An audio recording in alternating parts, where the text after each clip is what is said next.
Fantasy fanatics, hockey heads, and degenerate gamblers, welcome back to your show. It is a jam-packed episode of the Locked On Fantasy Hockey Podcast, alongside my esteemed co-host, Mr. Steele Roden. It is your boy, Big Flip Livingstone. And when I say there's a lot to get to, people, I seriously mean it. And that means time to get this money. Let's get right to it. You're Locked On Fantasy Hockey, your daily podcast on fantasy hockey. Part of the Locked On Podcast Network, your team every day.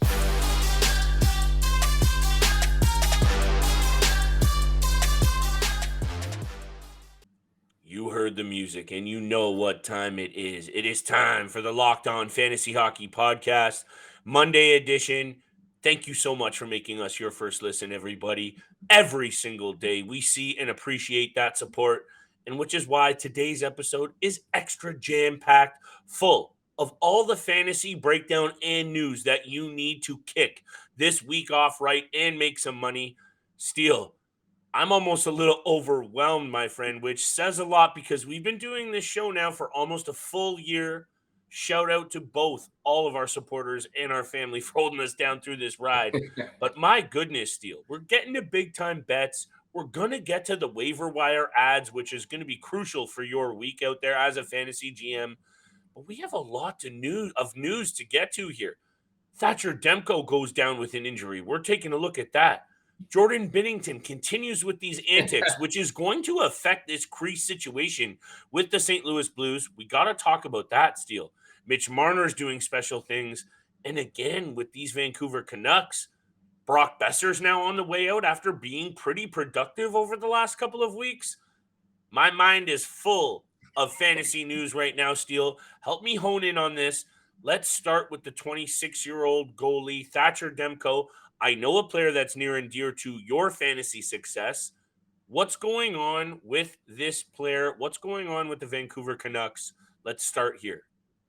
Yeah, I think we do have to start with Thatcher Demko. It's a big injury to the Vancouver Canucks. He's out for 6 weeks with a lower body injury. And for me, I think this is the perfect time for anyone that owns Thatcher Demko to completely give up on him.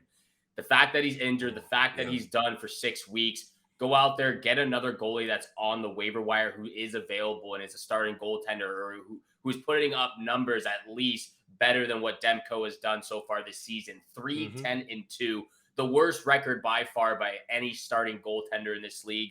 A 393 save percentage or a 393 goals against average, an 883 save percentage is just absolutely terrible for a guy of this caliber who was exceptional for me last year. 33, 22, and 7 last year with a 915 save percentage. This would have been his fourth season as a starter, and he clearly just isn't living up to that potential and expectation that a lot of Demko fans and Canuck fans thought of him. For me, this is the perfect time to give up on him. Maybe come back around in mid-January when he's getting back into the lineup and going to get his first start after injury. But right now, send him off the team because he has been absolutely terrible.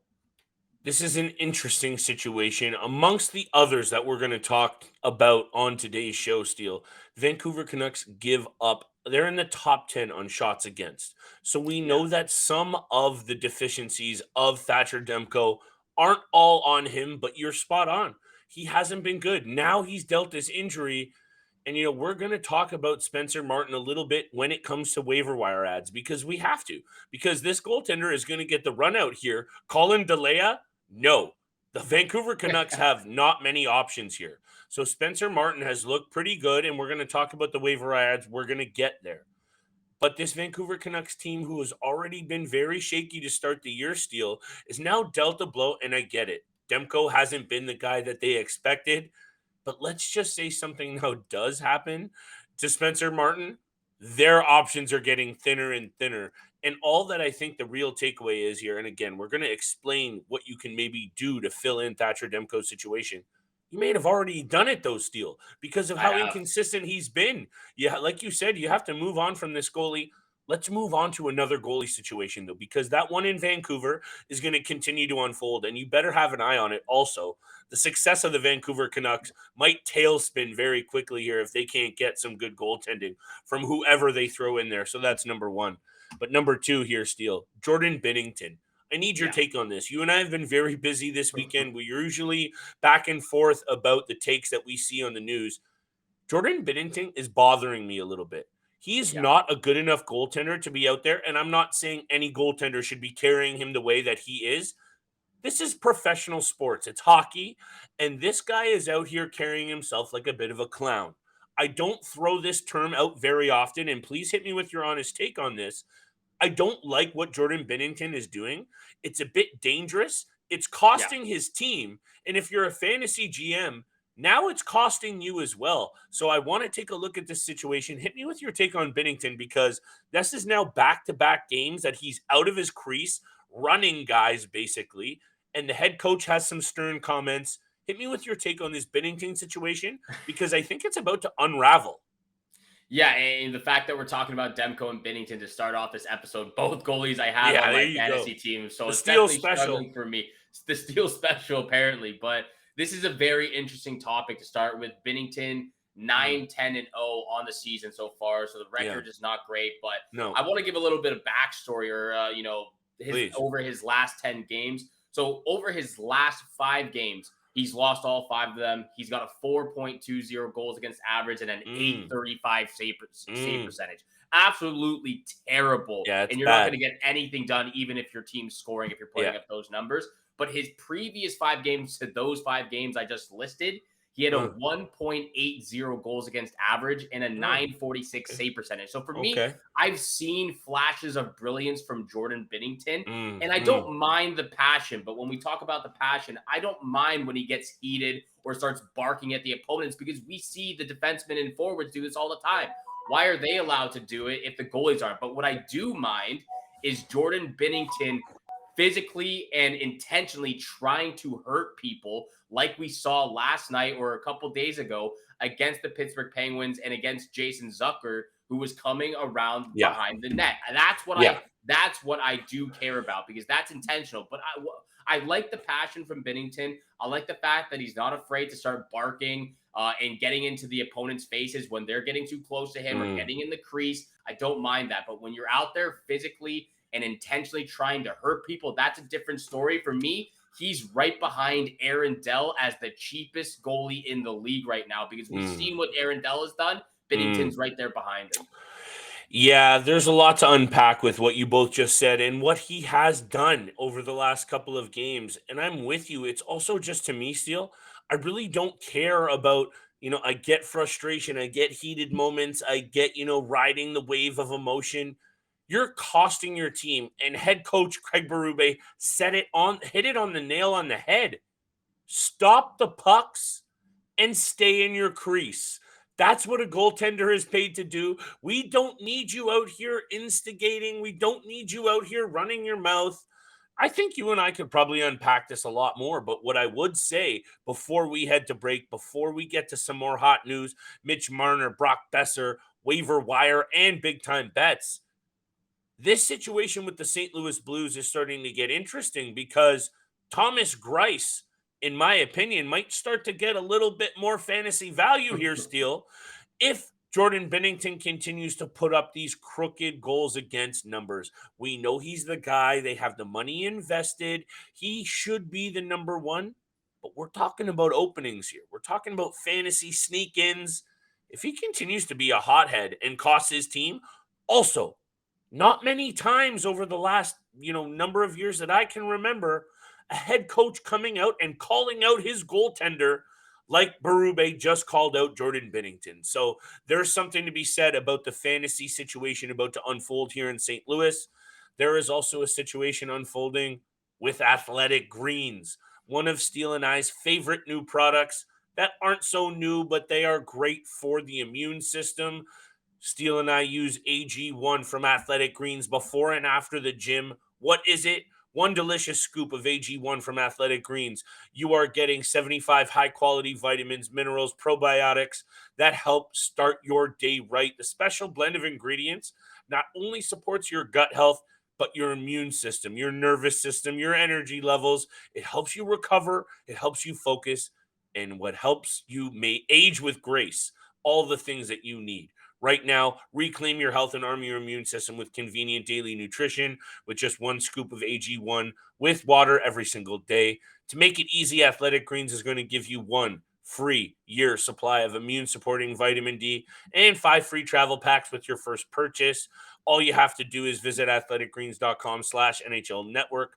Again, that is athleticgreens/NHL network to take ownership of your health and pick up the ultimate daily nutrition. That is our episode brought to you by Athletic Greens. Thank you so much on making the Locked On Fantasy Hockey Podcast your first listen every single day. For your next listen, please check out Locked On Sports Today podcast.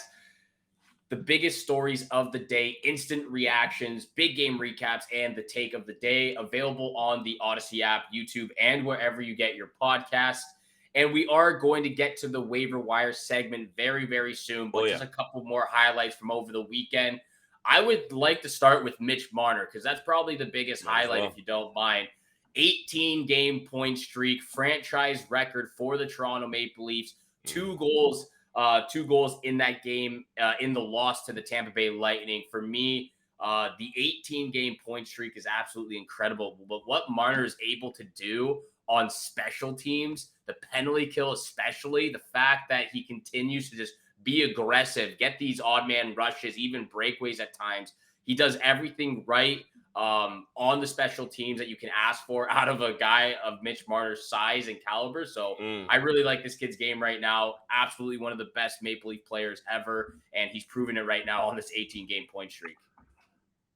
Usually I have to come on here and be checked about my numbers. It's now at 19-game point streak, my friend. So that is why I'm here for you, because we're doing this together. But you're right. And I'm going to leave it at this because there's not much to be said here, because there's also another impressive heater going on in the NHL with Jason Robertson. That's a whole other special piece of fantasy news. But what I like about Mitch Marner, Steele, is he has come out and said, this is my team. This is my city. And I care about what's going on with the Toronto Maple Leafs. And say what you will about the fan base that you and I are close to. Say what you will about the shortcomings of the team and their success. Mitch Marner is on an impressive heater. And the fact that he comes out, he was a man possessed last night, playing both ends of the rink, playing against a very, very difficult team to play against in the Tampa Bay Lightning, and still getting it done. The opening goal, the game-tying goal, playing in between. Someone throw some respect on Mitch Marner's name real quick, because even you and I, and I'll be quick to admit it, we were down the throats of this Toronto Maple Leafs team. And now they are really putting their money where their mouths are, especially Mitch Marner. This is a special 19-game heater, Steele, and honestly, I don't see it stopping anytime soon, because I really do think he has a sparkle in his eye. Let's move quickly to Brock Boeser, a player who doesn't have a sparkle in his eye. And now, after being shelved as a healthy scratch, so the team can take a look at some options for a trade. Look, 3 goals, 11 assists this season, 0 points over his last 3 games. But before that, he was playing pretty good. We know this guy is a valuable fantasy piece. I'm going to hit you with this take before we move on to waiver wire, because we're already running out of time on today's episode. Doesn't Brock Boeser just scream like a candidate to return home to the Minnesota Wild? I'm just putting it out there right now. There's some rumblings that he might go to Minnesota. I don't know about the money, but he would look very good in that color combination in Minnesota. Steele, hit me with your take there, because he would look really, really good there as well. I also saw something earlier today that maybe joining the Dallas Stars as well, and really capping off that top I like 6 that even better as well. So Dallas Stars, Minnesota Wild, will definitely have to check it out. But Brock Boeser scratched last night. He was given permission from the team, as his representatives are looking to make a trade or a deal get done soon. And like you said, they're a little bit low on the skill level in the crease right now. They're a little bit low on the blue line, so maybe they can put a package deal together to acquire another defenseman or a goaltender to help them out in this time, because it looks like he's on his way out of Vancouver. But let's get to the waiver wire targets right now for this upcoming week. And I want to start off because we started off with goalies. So my first waiver wire target is going to be Cam Talbot of the Ottawa Senators. 4-6-0 so far this season. He is 52% owned on ESPN, 73% owned on Yahoo. So unlikely you'll get him there, but he is still most likely available on ESPN. And for me, he's only really had 2 bad games so far this season. He allowed 5 goals against the Vancouver Canucks early on when he returned from injury, and he allowed 3 goals against on 7 shots against the San Jose Sharks, which he ended up being pulled. But so far, he's been absolutely stellar. A 250 goals against average with a 919 save percentage. For me, he is the number 1 goaltender for the Ottawa Senators. He's played more games than Anton Forsberg since coming back from that injury, and he's been putting up some stellar stats as well. So Cam Talbot off the waiver wire for me. I personally also think that the Ottawa Senators are going to start to pick up a little bit of steam here. They have not performed up to what you and I have both not only talked about, but expected them to be this season. Obviously, in early injury to Shabbat, he's been back. Josh Norris goes down. Some injury to key pieces maybe has thrown a little bit of a wrench. I hate going the excuse angle for injuries still. But I also think the Ottawa Senators are going to go on a bit of a heater here. I said it over the weekend. And they just had 2 big wins over the weekend. There you go. So let's see what they do. And I love that angle very quickly, because we know that. And if you haven't done it already, because a lot of people already have, Spencer Martin, you have to go out there and add this player. He is going to get thrown. Whatever you want to say about the Vancouver Canucks, you just need a body in there. I know a lot of players I know a lot of GMs in my own league alone just need a body out there. Rostered in less than 7% in ESPN league still, and about 15% in Yahoo, now fluctuating. So go out there right now. Whatever you think about the Canucks' success, Spencer Martin is worth a look, and I had to start there because that is a fact. Especially with all the goaltenders that are just struggling this year. I saw a stat earlier watching the Leaf game where back in 2015, the league average for save percentage was .916. It's now all the way down to .902. There you go. And that just, it shows off the skill level of all the players up front, just scoring all these goals. Jason Robertson, McDavid, all those guys. My second guy off the waiver wire, though, is Kevin Hayes from the Philadelphia Flyers. Owned at 37% on ESPN. He's got 8 goals and 17 assists so far this season. Good season. Even though the Flyers aren't, they started on the top, they're working their way down to the bottom of the Eastern standings. Oh, yeah, still got some guys producing right now. 66 shots, 20 hits, 12 blocks, 8 power play points. And the Flyers have 4 games this upcoming week, but it's going to be a tough matchup against all 4 of them, starting with the Avalanche. Then they got the Washington Capitals. Then they take on the Golden Knights on Friday, I believe. And then they finish off on Sunday against the Arizona Coyotes. So at least 4 games this upcoming week, but it's a tough schedule. This is the thing, Steele. And, sometimes you and I, we throw out the amount of games that each of these players that we're looking at play.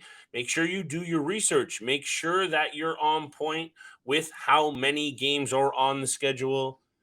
To me, Steele, the next guy that I'm looking at, though, it really doesn't matter how many games they have next week. We'll get to it right after the break because I have 2 more players that I want to mention. And big-time bets today, people. There's only 6 games. It's going to be a very quick breakdown because we wanted to pay attention to these waiver wire ads for y'all. So let's get back to it, Steele, right after this break. And where we get all of our props and lines is betonline.net. This episode is also brought to you by BetOnline. They are your number 1 source for betting football and the NBA season this year. Find all the latest player developments, team matchups, news, podcasts, and in-depth analysis on every single game you could think of. And as always, BetOnline remains your continued source for all your sport wagering information with live betting and up-to-the-minute scores on every single sport out there. The fastest and easiest way to check in on all your other favorite games and events, including MLB, MMA, boxing, and golf. Head to the website today or use your mobile device to learn more. Bet online, where the game starts. And thank you so much for making the Locked On Fantasy Hockey Podcast your first listen every single day. We appreciate all the love and support out there. Please make sure you hit the subscribe, hit the follow button, and thank you so much for tuning in for today's episode. We are going to get to big time bets very, very soon, but we do have a couple. What, you have one more? I have one more as well off the waiver wire. I'll throw it over to you, Flip.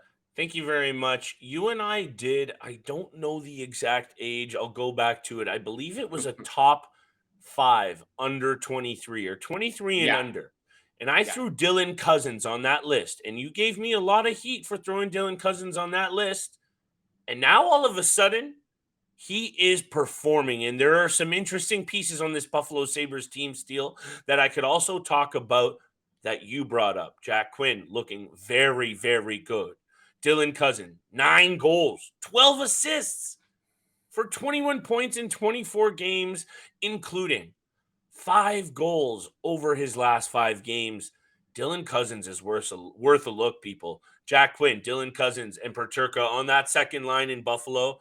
The Sabres are the 4th high-scoring team in the NHL.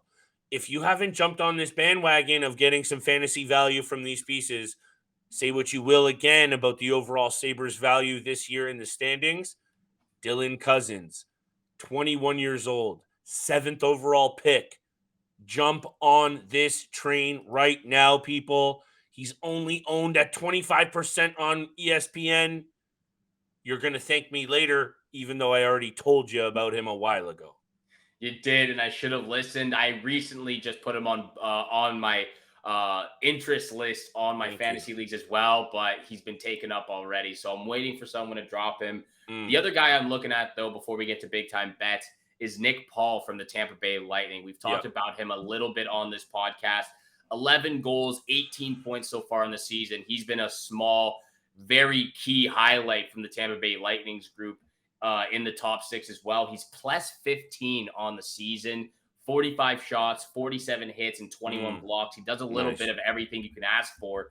5 points in his last 5 games and 3 games this upcoming week against the Red Wings, Nashville Predators, and the Florida Panthers as well. So look out for Nick Paul because he is heating up right now. But what's also heating up is our big-time bets. And if you don't mind, I'd like to kick it off first with the Avalanche on the puck line against these Philadelphia Flyers. I know I was talking about Kevin Hayes. I still think he can produce this week, but the Avalanche are just a way better team than the Flyers, so I'm taking them on the puck line. I don't think you can go wrong with that, and it's funny because I don't think we've really talked too much about the Avs this season, and they're still getting it done still.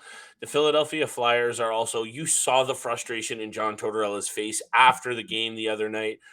Was he being asked some dumb questions? From what I heard, yes, they were. They were dumb. If you're in the room with John Tortorella and you're a journalist and you're asking questions about hockey, you better know what you're coming to with Torts because he's going to roast you. But my picks tonight, I'm keeping it simple, Steele. I'm going to teams that just look like they're hungry. They look like they need wins. Number 1, Calgary Flames.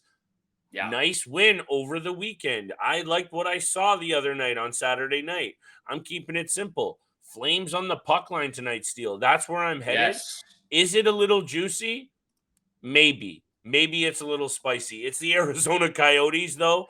And what I saw from the Calgary Flames over the last couple of games, they're starting to now get it done from the pieces that they needed while those big stars are struggling. I know Lindholm's leading the team. Huberdeau's been not good enough. Kadri, okay. Now Mangiapane. Dubé's looking pretty good. Give me the Calgary Flames on the puck line. That's my first pick of the night. That is also my second pick of the night as well. Flames on the puck line against the Coyotes. The puck line guru has come to play for Monday night. He's back. But my lock of the night, for this one, I'm keeping it a little bit more simple. I'm taking the Oilers on the money line against these Washington Capitals. I just think Connor McDavid and Draisaitl are too good. And Ovechkin, even though he's scoring at will right now, they're going to shut him down. Also, he was blanked the other night against the Flames, so maybe that's a sign of things to come for you, Steele. I'll go very quickly here because we ate up so much time talking about all these hot talking points. The New York Rangers have been on your SHIT list, and we're not going to say it because this is a clean show, but they have been there for a good reason. They haven't looked Yeah. very good, and the St. Louis Blues haven't either. Why am I going to this dumpster fire of a game, do you ask? It just feels like a situation that one of these teams is going to turn it around.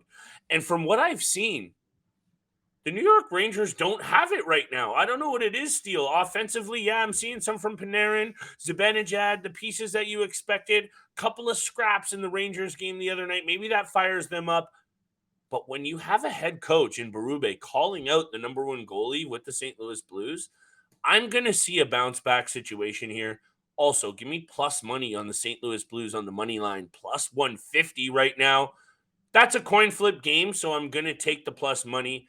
My lock of the night, Steele, it's the Vancouver Canucks. I don't know why. I don't know if you're going to like it or not, but the Canadiens are starting to show me their true selves. 5-5 over their last 10. This is a tough road game. Big emotional win for the Vancouver Canucks on Saturday as well, and that's how I'm looking at these picks for Monday night, is some of these emotional carry-over situations. I'm getting a little fired up. I'm yelling into the microphone, but the Canucks on the money line is my lock of the night. Yeah, and I think what's really hurt the Canadians of recently is Jake Allen. I'm not putting the entire blame on him, but he is also one of those other goalies that has just not done a well enough job to put his team in a very good spot to win these games. A couple of soft goals. Defense hasn't helped him out, but again, a couple of these goalies that we've mentioned need to be a lot better. But those are your waiver wire targets. Those are your big time bets for Monday night. Thank you so much for making the Locked On Fantasy Hockey Podcast your first listen every single day. Once again, please check out Locked On Sports Today podcast, the biggest stories of the day, instant reactions, big game recaps, and the take of the day. Available on the Odyssey app, YouTube, and wherever you get your podcasts. And thank you so much for tuning in for today's episode with Flip and I. Have a great day. Good luck with all your bets out there. And we shall see you back here again tomorrow. Peace.